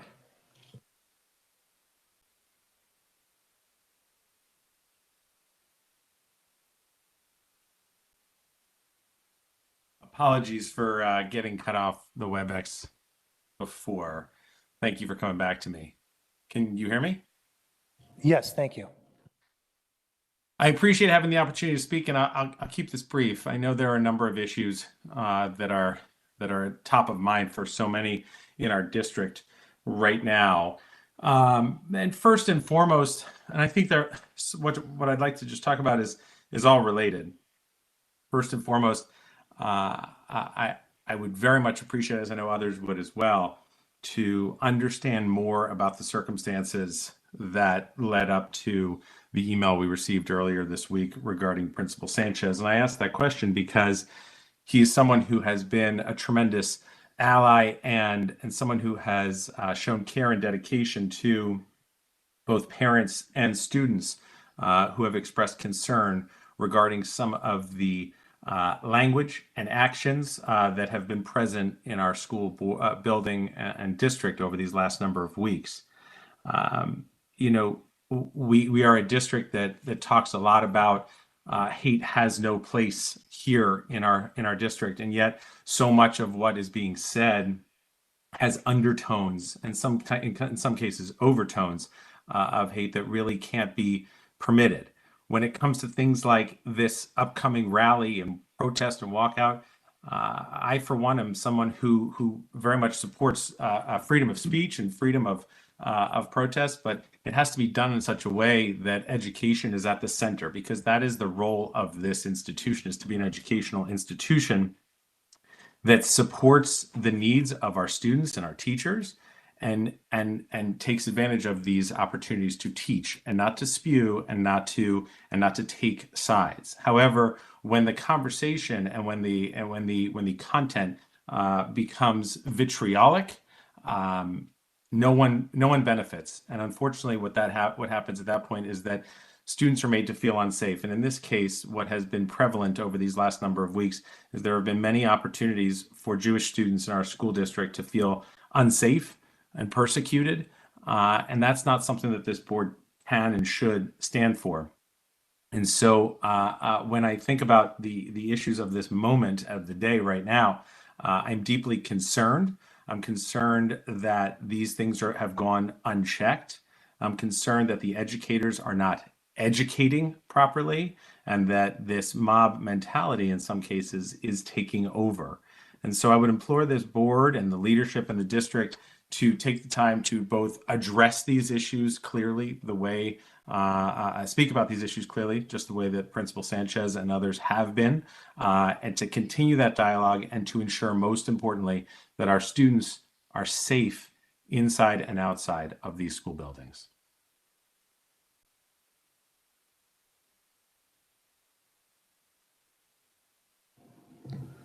Thank you. That concludes our second public speaks. At this time, I'd like to make a motion to go into executive session to discuss attorney-client privilege and personnel. Oh, I'm sorry.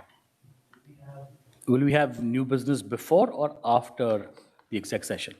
I do not have new business on the agenda. Well, I mean, then maybe it's now. Okay, excellent. So I'd like to make a motion. I move to request the board president to create a new committee to handle the superintendent's search. I have a second for that? Second. So now we're in discussion. Since I'm proposing, I get to speak first, so let me take a stab at it. So what I'm proposing is to have a new committee that will handle the superintendent's search. Ideally, I'd like to see about 3 board members in the committee drawn from all the 3 classes that are on the board today, the class of 2022, 23, and 24. And the committee's term will end when the superintendent is hired. So this will streamline the process and make it more efficient than a committee as a whole, because currently the search committee is committee as a whole, where all 9 of us will be meeting and coordinating and scheduling and interviewing and all of that stuff. So I think having a committee that by 3 is efficient, but obviously it needs to have people that everyone trusts, and they should be ensuring that the information flows freely. So I seek feedback from other board members and request the president to form such a committee. Open for discussion. Thank you. Board Member Whitletter. Thank you for the suggestion. I feel very strongly that, this is going to be the most, it's the most important job that any of us have. We were elected to do this. I think siphoning off a small group of people to vet superintendent candidates is not a good idea. Just similarly, when we were talking about the Fergus Implementation Committee, we all felt very strongly, and I think actually it was your idea, that it should be a committee of the whole, because every board member should be involved, making sure that we are hitting timelines and doing that work. This, to me, is something that I think every single board member should be participatory in from start to finish. And it's not about a matter of trust over, whoever would be selected, but this is our job. This is what we were elected to do. And I, for one, would like that responsibility to be one of the 9 voices in this initial vetting process. And, by a show of hands, like, who would want to be involved? Like, who wants to be involved in this from start to finish on the board? No. So hang on, so let me clarify. I didn't get to finish. Point of order. You're absolutely can. So I think it's something that we all want to be part of, and we just heard from Liz talking about how important it was that they were part of the decision for the superintendent search firm. I mean, now we have to actually do the work. We have to read through the job descriptions. We have to take the pool of candidates that we get and narrow it down and move forward. And I think every single one of us brings a unique perspective, ideas, notions about what we think the needs of the district are. And I want all of our voices part of this decision. And that's just my personal belief. But it sounds like that's the sentiment of the majority of us. Board Member Meyer, then Board Member Beck. There were several before me. I don't want to cut here. Fine. I will. Thank you. I think I appreciate some of the concept of the search committee, and we do want to make this an efficient process for the sake of just the time that we have. I know that I believe for our last search for Dr. Taylor, there was not a specific search committee. I believe it was a committee of the whole for that. And in the board retreat where we were speaking with Ms. Peterson from NJSBA, she had indicated that would be sort of unusual in her experience to have a search committee.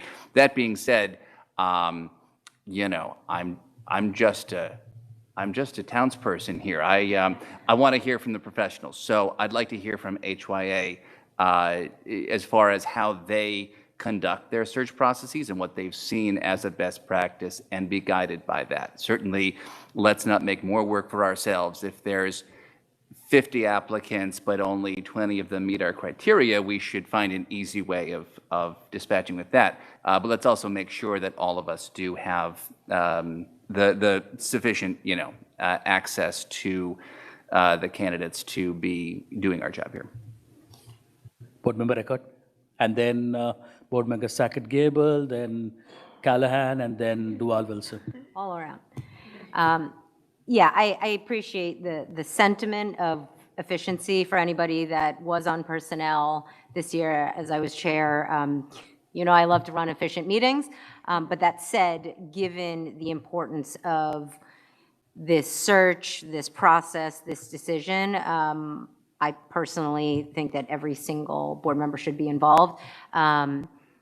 You know, I know when we were talking about the Fergus Implementation Committee, you know, the kind of the concerns about how do you get 9 people's schedules on board. I mean, at the end of the day, just like pretty much any board meeting, any committee meeting, more so board meeting, as long as we have, you know, 5 members, we can still run it. Because at the end of the day, you know, we do have lives out of this. As much as we dedicate to this, things come up. And so, again, I appreciate the sentiment. I don't believe it's a waste of time at all. I actually think this is going to be one of the most important things that we dedicate our time to. So I personally would like to be involved, and I actually would like all the board members to be involved from start to finish. Yes, I just wanted to echo something that stood out with what Board Member Whitlitter said about us all having our unique perspectives to bring to the table. So while I do appreciate the intent of finding an efficient way to make this happen, perhaps there are other places in our board work where we can be a little bit more efficient in our work. But I do think that this is one where, I mean, this is going to be our sole employees. So I do think it's important to have all of us there at the table to vet and go through the process. Yeah, I just want to share, one, you know, when we all were elected, and especially the latest camp, you know, the people's mentality was you're going to be part of governing and overseeing our one employee. And so obviously when you were elected, I didn't know it was going to happen a couple weeks later, but the point is that the community is expecting all 3 of you to be involved throughout this whole process. I think that they would be nervous to know that you weren't able to have access to everything from the beginning. I was just looking at the HYA proposal again, because I know that one of the reasons why we have the consultants, whoever they are, is because they help us vet in the beginning. They work with us to say, okay, we've got 100, we whittled these down because 20 of them sucked, right? And now you have this many. And I remember NGSBA was even saying that they do that as well. But the point is, like, that's why we hired consultants, to help us streamline that process, to help. And in addition to that, Kwawe, I really liked what you said in your speech about one team. You said it multiple times. And I think in this instance, you know, we have a lot of committees, right? And even our HIB appeals, we try to streamline that, and we don't do it in exec anymore. We only have 3 members, and let me tell you, like, we rotate those 3 members all the time because it's always during the day and we're all really busy. So I'd be nervous to only have 3 members involved in one phase because, to Regina's point, we're busy. But all that to say, you said one team, and I agree with you. And one thing that Charlene said was this process brings you together in ways that other board work wouldn't. And so we need to do it together, the whole process. Yeah, I think I would just add, right, I think the spirit, like other folks have shared, I think resonates with me, because I know when you have, like having been on hiring teams, when you have a large pool of applicants, getting scheduling together, being able to engage in that process can feel cumbersome, but I think this is arguably the most important thing that we will do, is hire the next superintendent of our district to shepherd us forward into what is hopefully more success and more growth for our students, for our district. And I think that as a community, we were all elected, right? And I think that we all have differing valuable perspectives. And so while I think that we've already demonstrated a willingness to share information, to be collegial and kind of work together, which is really, really encouraging up front, sometimes things get lost in translation, right? And so I worry about almost like the transfer of information and not quite getting the access that you need. And having been on hiring teams, I know too, I'm often sometimes surprised by questions that my other colleagues might ask a candidate that I just didn't think of or wouldn't have expected, that really lead us to make a decision about a candidate one way or the other. And so I do think this is one instance where, and I'm definitely someone who trends towards efficiency in terms of decision making, but I do think that it would be beneficial to have us, all 9 of us, at the table making the considerations from start to finish on this particular one. But I'm always open to how we make almost anything else feel a little more concise, a little more efficient in the future. So the spirit of the resolution is something I fully agree with. I just don't know that this is perhaps the right application of it from my perspective. Thank you. Yeah, and just to echo what Caitlin said before, I remember when we were going to make the Black Parents Workshop Committee, a 3-member committee, and Arun did say that this is, important enough that everybody should be on it. And there was this concern that, well, it's going to be messier having all 9 board members, but I do think, and I mean, Caitlin agreed. She said, Arun's right. It needs to be a committee of the whole. So I agree that I think efficiency, we definitely want to be efficient, but I do believe it's so important that we all need to be involved. And I do think 2 committees do limit the flow of knowledge. I mean, it's going to be great to hear a chair say that they're committed to it, but at the end of the day, if the chair wants to withhold information, they can do that. So I think it would just be good to keep it as a committee of the whole. I guess I'll echo all of your sentiment. When I was speaking with previous board presidents, they emphasized the fact that you will have an agenda that you want to do all these things this year. But when you have a superintendent search, it's probably going to be taking up most of your time. And so I actually like the idea that we all are part of that process. I appreciate the idea of streamlining processes, but because I'm an engineer, I want to make everything more efficient. But I think for something that is this big, something that is this important for our school district, I think that every single school board member should be part of that process.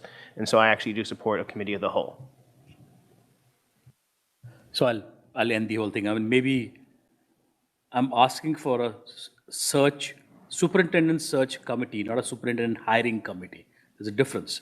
So typically this is what happens in, when you have a pool of 100 people, the consultants will whittle it down to 80. They're not going to look down and bring it down. So the job of this committee would be to bring it from 80 to maybe 20, and then everyone interviews. I'm not suggesting that we don't hire as a whole. 100% of board members should be involved in interviewing. But anyway, clearly I'm the minority.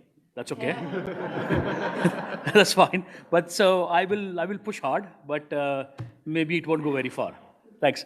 So anyway, so now that we're done with discussion, I'd like to table the motion so that we leave the decision to the president. Can I get a second, please? Second. All in favor? Tabling the motion. Yes. It basically means we put it away to sleep and don't talk about it again. Correct? So you can withdraw a motion with unanimous consent.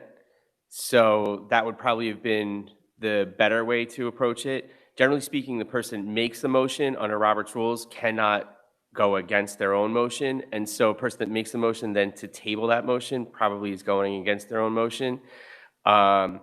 I understand the intent of everything that happened here. So what I would suggest is that the minutes memorialize an application to withdraw the motion and that it was approved by unanimous consent.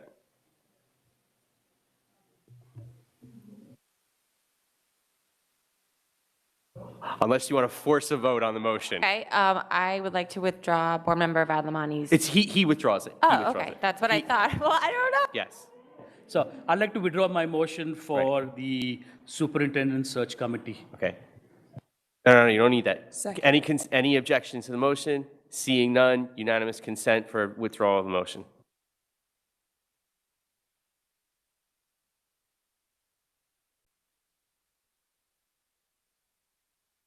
Is there any other new business? Seeing none, I'd like to make a motion to go into executive session to discuss attorney-client privilege and personnel. Can I get a second? Second. The board hereby declares that its discussion of the aforementioned subjects will be made public at a time when the public's interest in disclosure is greater than any privacy or governmental interest being protected from disclosure. 8:30, executive session. Thank you. We will return. No action will be taken.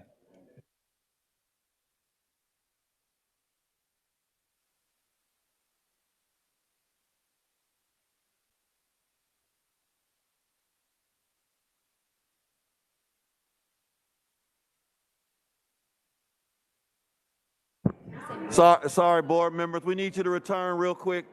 We need y'all to return real quick. Hold on, sorry. Yeah, I need y'all to come.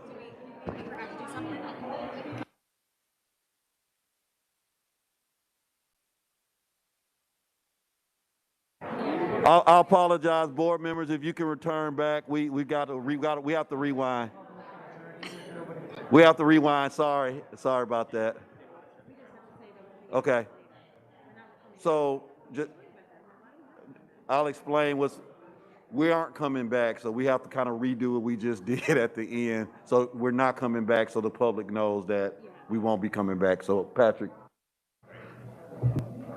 Right. The video feed will end, the administration's leaving, we'll move to adjourn, but that's all that they'll be done at the end of this meeting. Okay.